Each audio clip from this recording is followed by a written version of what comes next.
man, that's it. Part 3. Ready to work? Let's go to work.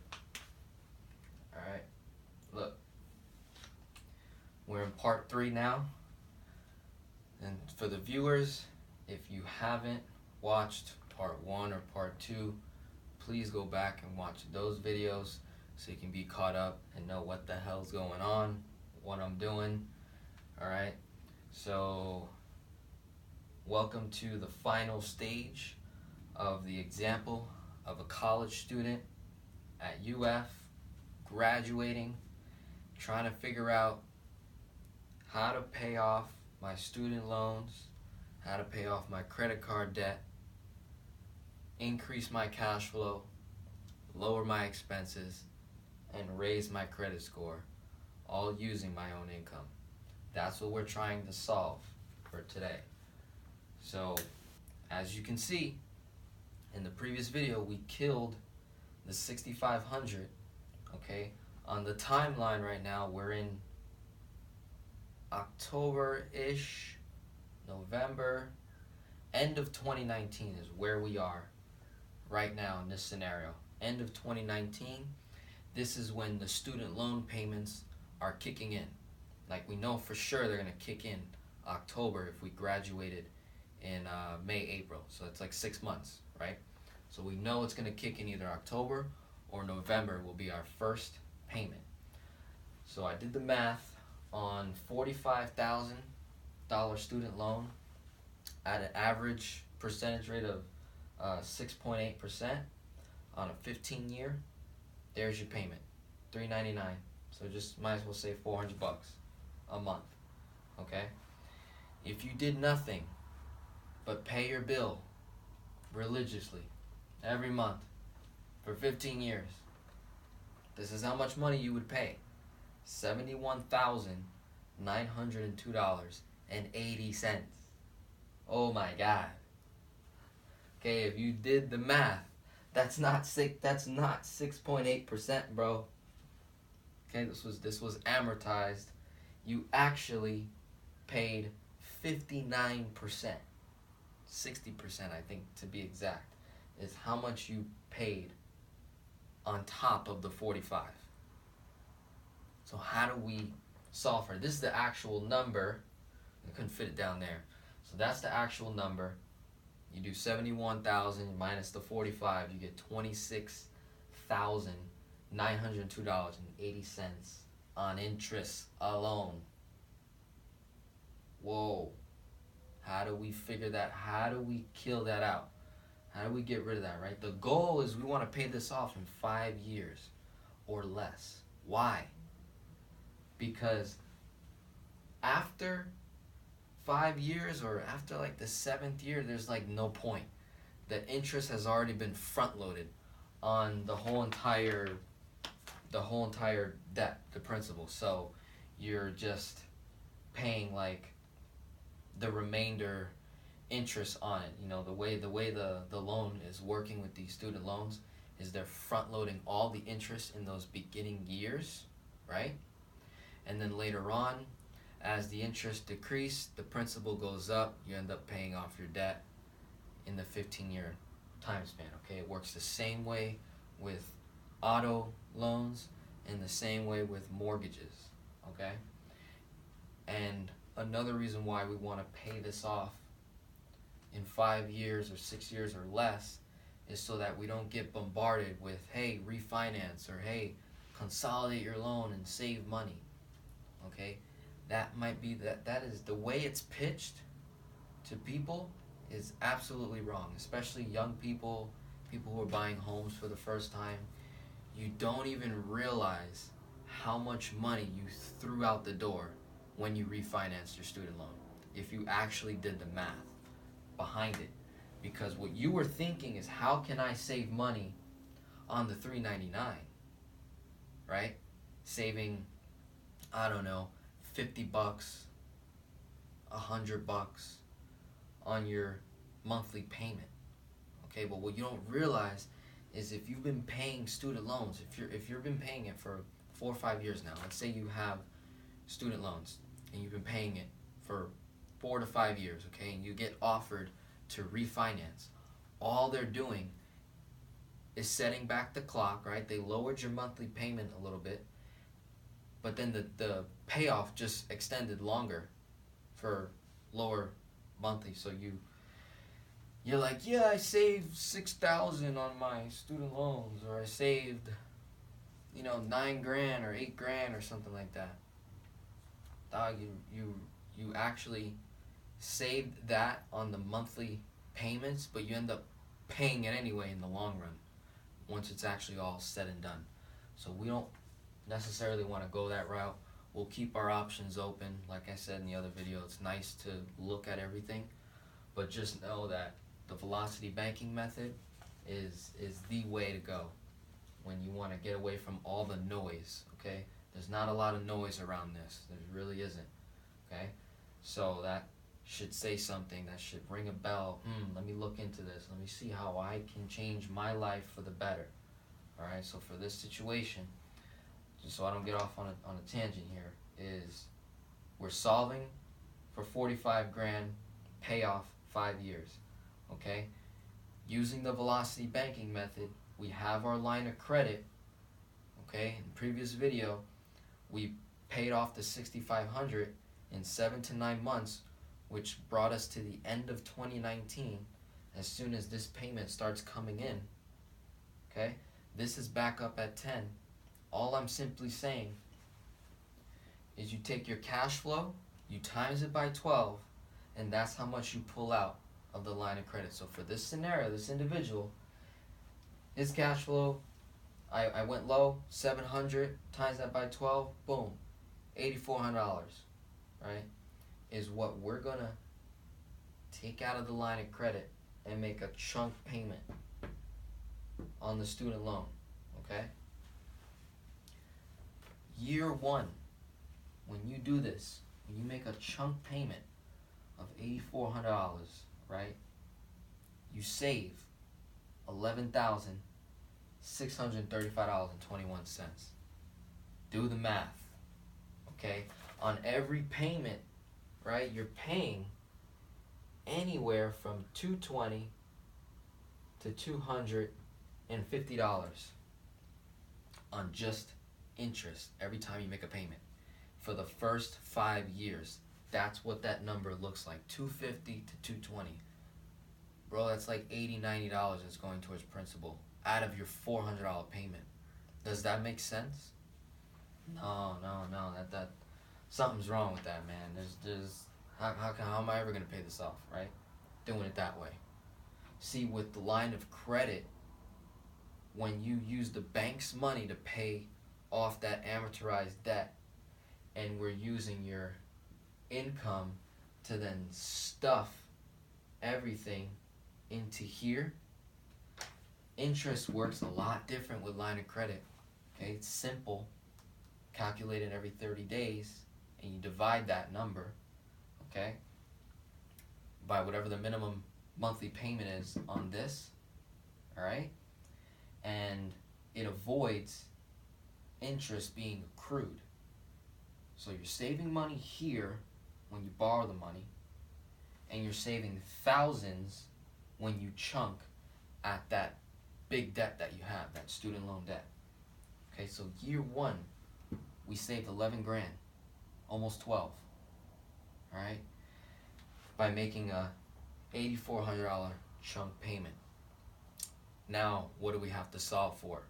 Well, if I just took 84 out to make a chunk payment on the student loan, okay, it brought the balance down on that. I saved, 11,000. Okay, but I don't actually see the 11,000 right now. All right. What I do see is I have a debt that I just created of $8,400. How do I pay that?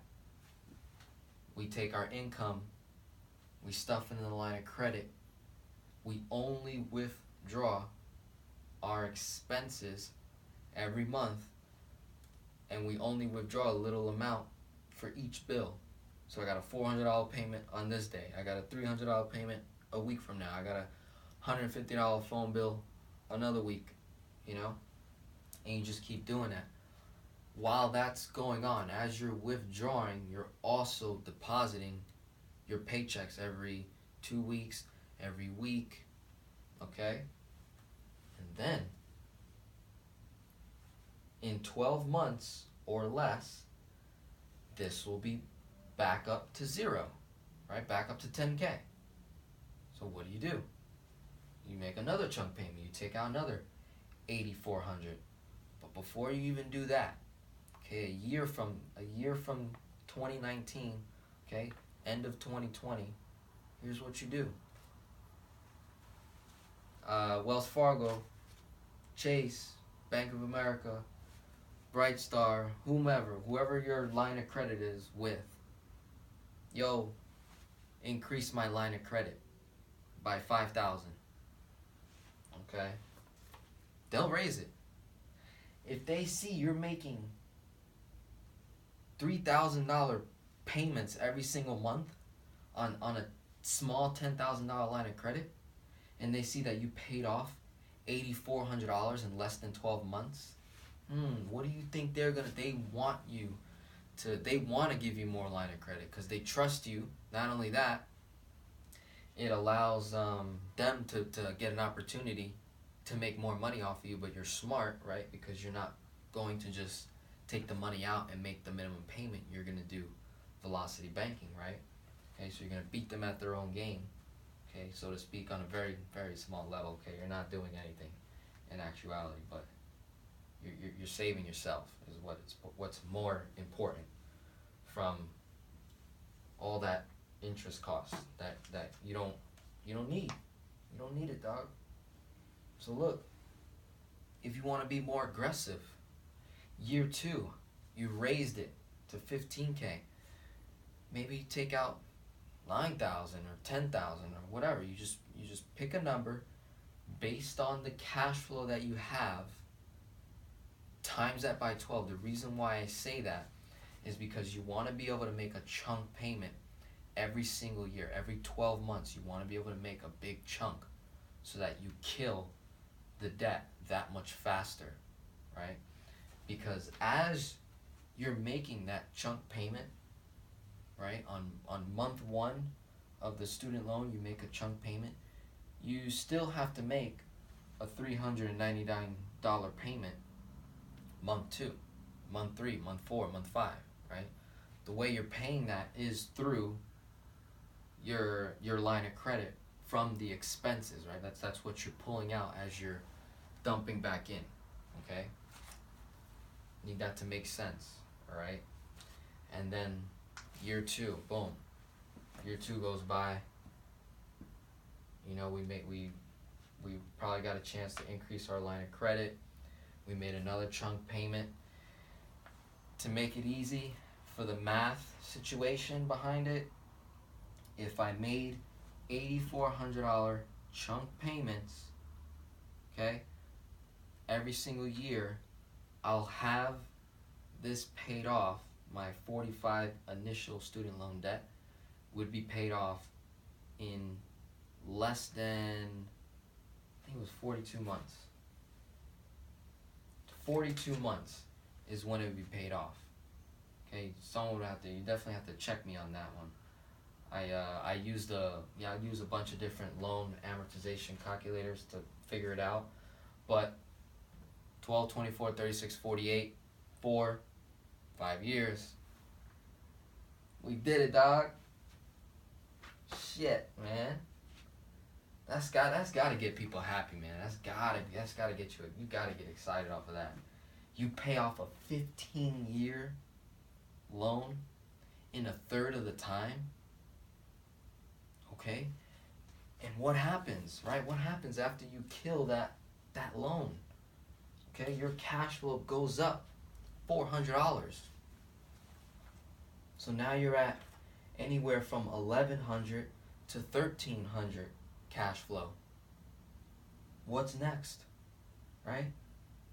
Maybe maybe you're a saver. Maybe you live below your means. You're modest. Okay, you're a minimalist. You're conservative. Okay, maybe you start investing in something, or you're like, I'm ready to start that business now, right? I got all this cash flow. I'm stacking cash, okay? Stick with me now, because I'll educate you more on what's next after velocity banking. Because velocity banking is just the beginning stage, really. That's all we're doing, is killing debt, increasing our cash flow, we're lowering expenses, and raising our credit score. But there's so much more in the money game in terms of this, right? This concept will stay with you for life whenever you are looking at buying a home, buying a car.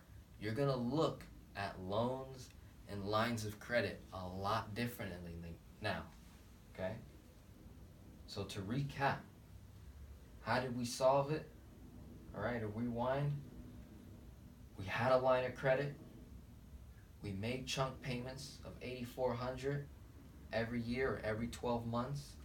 We use our income to pay the line of credit, and we take only expenses out, keep our cash flow in, brings the balance back up to $10,000. Year 2, do it again. Every single year, you're saving thousands of dollars on interest on the original student loan, which also would increase your cash flow. You pay off the debt within 5 years.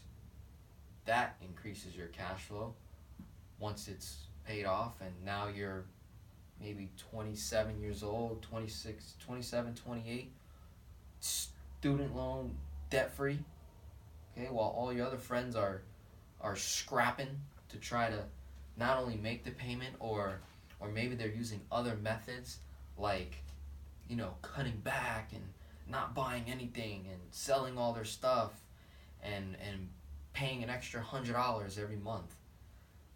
I want to explain how ineffective, not that it's wrong to, live below your means and be modest and don't go out and party every week and save your money. That's all great, right? That's all great. Very few people actually do that. That's great, all right? But the problem with that is all that money you were saving and time and experiences that you missed out on to try and make an extra $100 payment on the loan, or maybe an extra $1,000 one month, or an extra $500, an extra $2,000. You're not doing anything to the actual debt itself. All you're doing is paying it down. You're just paying it down. See, my method shows you how to pay it off. Okay? That's what we want to do. We want to pay off the debt. All right? So that we can live our lives, have experiences, pay for things that we want to pay for, and have the fun that we want to have. Okay? While we're still young. Okay? I hope that helps. I know my good friend is excited. He's like, damn, dog, it's 2018 right now, and he has a blueprint, a 5-year blueprint to kill that student loan debt, to increase his cash flow, to lower expenses. God, man, you gotta get excited. You gotta get excited for this stuff, man. Listen, stick with me. All right, this channel is for you. It's for people that don't understand personal finance, don't understand how money works, okay? That's what this channel is for. It's for moms out there who have kids, you got a whole family, and you're paying through your teeth in fees and taxes and interest, okay? This is the platform, okay? I skip through my story and who I am. That don't matter right now. That doesn't matter right now. We gotta solve for this, okay? So I'm gonna skip through all the glitz and the glamour and making things perfect, all right? As long as you can see the board and understand it and apply it in your life, we're gonna have some changes. We're gonna get some drastic change, all right? We're gonna make things happen, man. Come on. I hope you enjoyed that. It's been a 3-part series. What I'll do is I'll put, part 1, 2 in the description so you don't get confused. You watch it in order so you can get this, apply it. If you are a millennial, if you're a college student, you're still in college about to graduate, or you've graduated, reach out to me email me, be like, yo, put my numbers on the board, man. Let's figure it out. I'll do that for you. All right. If you're okay with it, right? Because I know your numbers are everyone's personal finance is personal, right? But you know, if you want help, you gotta ask, right? So that's it. Keeping it at that.